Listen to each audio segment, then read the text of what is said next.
നമസ്കാരം. ഹമാസ് അനുകൂലികളായ വിദ്യാർത്ഥികളുടെ student visa റദ്ദാക്കും. അമേരിക്കയിലെ ഹമാസ് അനുകൂലികളായ വിദ്യാർത്ഥികളുടെ സ്റ്റുഡന്റ് വിസ റദ്ദാക്കുമെന്ന് വൈറ്റ് ഹൗസ് അറിയിച്ചു. ജൂതവിരോധ കുറ്റങ്ങൾ തടയുന്നതിനായി എല്ലാ ജൂതവിരുദ്ധ കുറ്റങ്ങളിലും പ്രോസിക്യൂഷൻ നടപടികൾ ഉണ്ടാകുമെന്നും വൈറ്റ് ഹൗസ് വ്യക്തമാക്കി.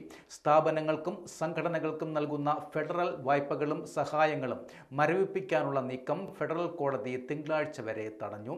വലിയ ആശയക്കുഴപ്പത്തിനിടയാക്കിയ തീരുമാനം നടപ്പാക്കുന്നതിന് തൊട്ടു മുൻപാണ് ഡിസ്ട്രിക്ട് ജഡ്ജി ലോറൻ എൽ അലിഖാന്റെ ഉത്തരവ് എത്തിയത്. നടപടിക്കെതിരെ അപ്പീൽ നൽകുമെന്ന് വൈറ്റ് ഹൗസ് അറിയിച്ചു. 19 വയസ്സിൽ താഴെയുള്ളവർ ലിംഗമാറ്റം നടത്തുന്നത് തടയുന്ന എക്സിക്യൂട്ടീവ് ഉത്തരവിൽ ഇന്നലെ ട്രംപ് ഒപ്പുവെച്ചു.